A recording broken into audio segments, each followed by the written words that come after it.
Good afternoon. I want to thank everyone for coming here today. Hopefully everybody was safe over the last 24 hours and got in okay today. I want to thank my colleagues in the Republican conference who are joining us here today to talk about the one House budget, which I saw for the first time yesterday, at least the resolution, and then we've dissected that. We've tried to get as much information. You all know, many of you have covered the state capitol long enough to know that very often one House budgets aren't really worth the paper they're printed on, but they're no doubt a marker of where, in this case, the Senate Majority Conference, where they really are, what their priorities are. So whether they come to fruition completely or not, this is what their conference believes is important. And what we saw was important, first and foremost. They think spending money is clearly important. When the Senate Republicans last were in charge of the Senate, the budget was $170 billion. That was final budget. Since then, the budget has climbed to, I know the governor proposed a $227 billion budget. Their budget, their fiscal plan is $9 billion more than the governor's proposed budget, which would bring us to an all-funds $236 billion budget. I just fail to comprehend how they believe this is sustainable when New York is already, and you have national folks going on CNN saying that New York is uninvestable. Businesses should not do business here. We're already, our state budget, as I've said numerous times, and you've probably heard me say numerous times, is already larger than Florida and Texas combined. They have more people. Florida soon will have more New Yorkers. And yet, we continue to $9 billion more. Now, you might ask yourself, well, where is that money being spent? Well, it's being spent, in one case, to provide full health care to illegal immigrants 65 or younger, as well as 65 or older. They got rid of the delay. The governor had a delay for the 65 and older, if I'm not mistaken, or that was delayed. They want to do away with that. And 65 and younger, Medicaid eligible, the essential plan.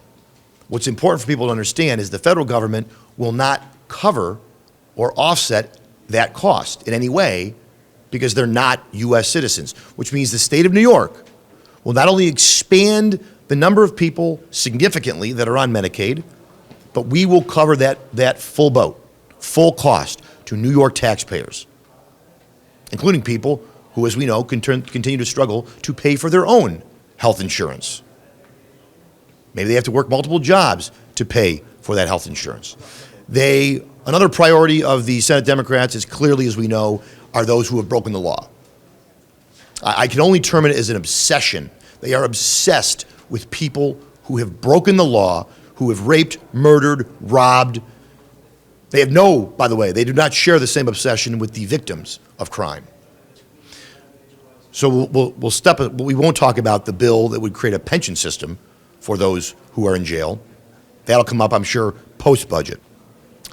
But they rejected the governor's bail changes. Now, I thought the governor's bail changes, while not nearly enough of what was needed, because there was more, she stopped short of that, maybe because she anticipated a very tough negotiation. But as we've seen, they aren't even willing to go where she wants to go, which is to remove remove the language of least restrictive means. So they want no changes to bail. They think bail is not a problem, the cashless bail. They think crime is not a problem. And that's why they've rejected her changes. They also included clean slate. So again, not only rejecting changes to improve public safety, pushing policies that will continue to release more people from jail, dangerous people who have not completed their sentence, by the way. They just got to a certain age. And so we're going to push them out. When it comes to the governor's energy proposals, they want to go even further. They want to move up the timeline. 2025, that's too far in the future. The planet might not make it that far. So we got to move it up by a whole year for new construction, all electric, all renewable. They want to, this might be the most ridiculous one, they want to actually come up with like a fund to make fossil fuel companies pay for climate change. No due process, no actual claim of, you know, your company did X. Just the fact that we're, you know, we have climate change, global warming, whatever term you want to use, we're going to make the fossil, because that's what it's really about. It's really about going after fossil fuel companies. It's not about the planet. We're not solving whatever's going on with the planet from New York. This is about hammering fossil fuel companies, putting them out of business if they can, and by the way, it's about spending money because they want that money. They want to bring it back into New York coffers so we can, in my view, continue to waste it and not spend it on things we should be. So needless to say, our conference, we'll be touching on more things over the next coming days and weeks. I believe we're going to be voting on this resolution on Thursday.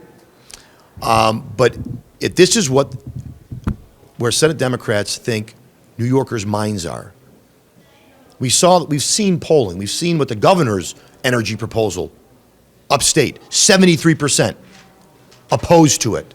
What are they going to think of this? We've seen that people have said affordability is an issue. This budget does nothing to help New Yorkers who are facing affordability challenges. It spends more money. It grows the budget by $9 billion. The Senate Democrats want to spend $9 billion more.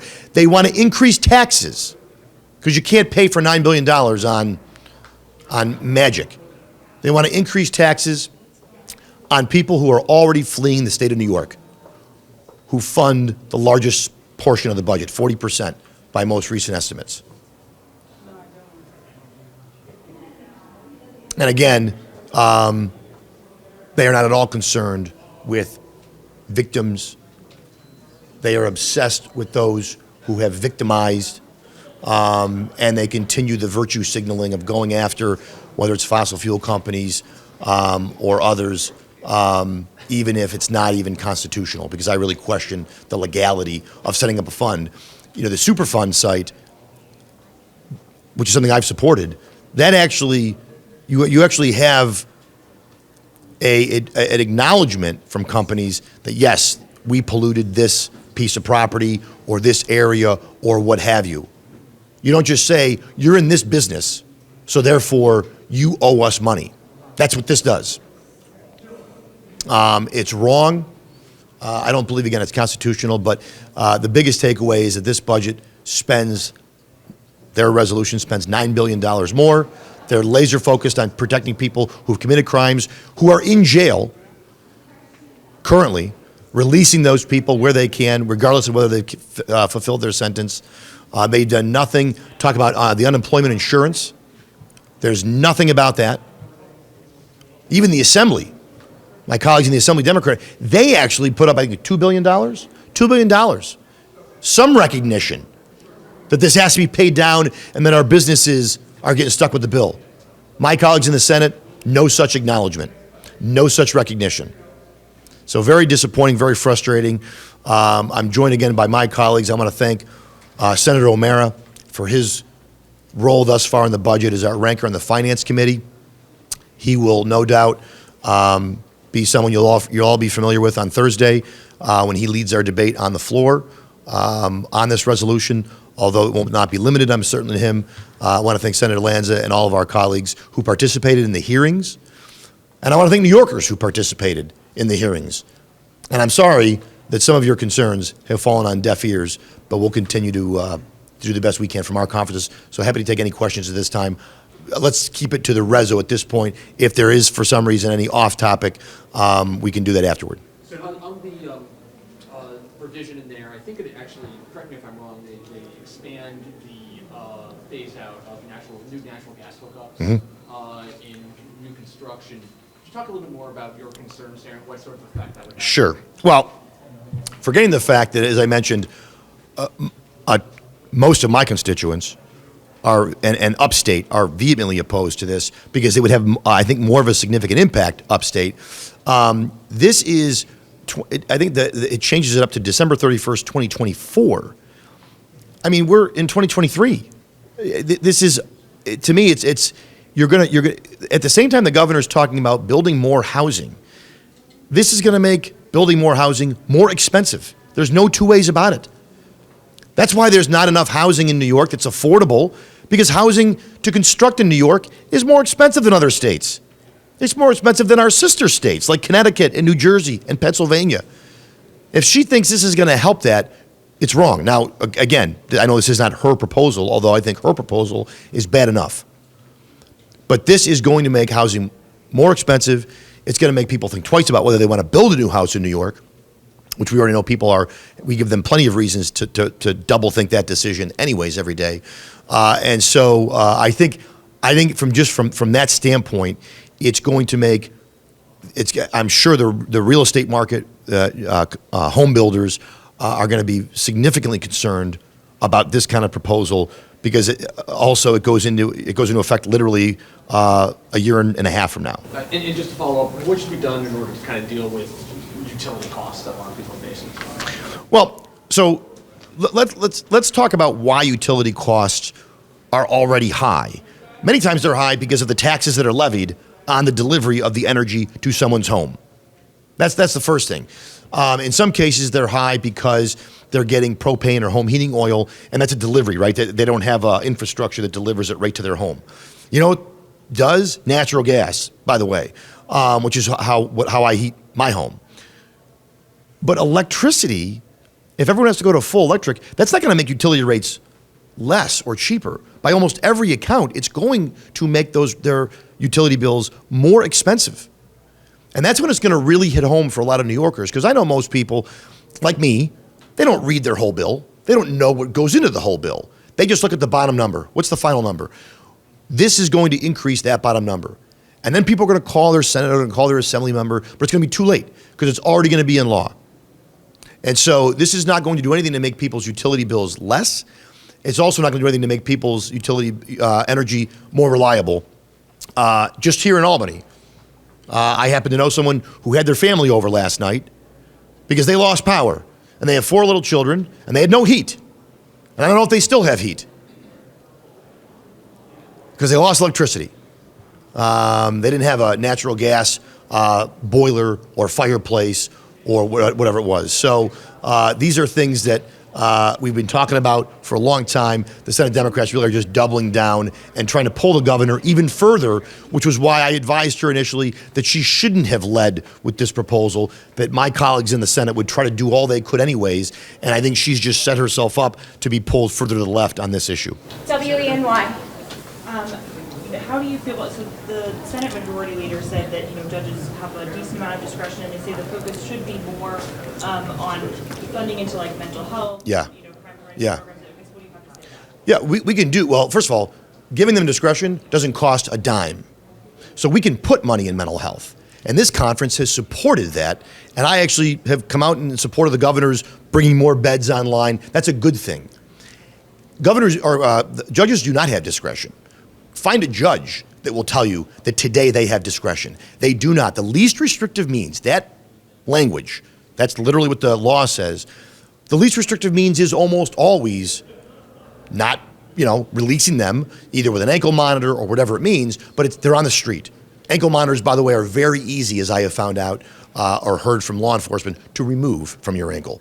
And so the idea that judges have discretion tells me that, unfortunately, my colleague has not spoken to any judge. She certainly hasn't spoken to a DA, because if she would, even Democratic DAs like David Soares, they would tell her this has to come out. That's why the governor chose it. She knew, because she ran a campaign where crime was a major issue, and this singular law was a major issue. And we should do more than that. We should actually apply a dangerous standard for judges. So we want to give them more discretion. Not just some, they want to give them none. Senator. The other, if I can, Yeah. the other corollary to that is the fact that it's counterproductive. The bottom line is, if you want people to go to diversion courts, they need to get to judges so that judges can actually send them to diversion courts for mental health, for substance abuse. If they never get to a judge and a judge never has the discretion, they'll never be able to get them the assistance that they need. right. So even the majority leader's own position doesn't make sense. Michael. Cousins just said that the John Jay study that came out today, have you had a chance to see that? Supports their bail position. Have you seen the study? I have not seen the study. And I guess eventually you can find someone to support a bad position, because most folks that I know, not writing a white paper behind a desk at a university or think tank, but these are district attorneys. John J. Flynn, Democrat. David Soares, Democrat.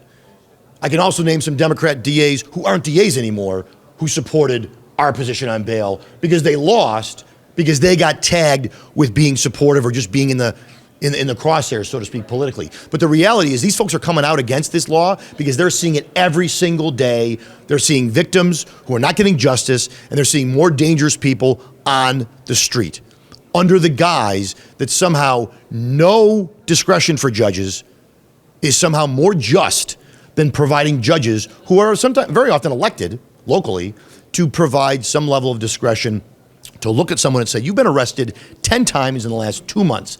I think you're a danger to yourself and the community. I think you should be held. That's our position, and I would be willing to bet, forgetting John Jay, that the study by New York voters and New York residents would back up our position.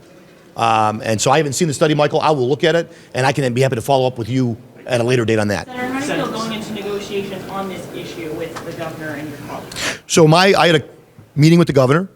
She said that she knew this would be as she put it, a bloody point of negotiation, and she was anticipating a rough and tumble negotiation. I asked her point blank, are you going to really lean in on this? Because if you don't, it will not happen.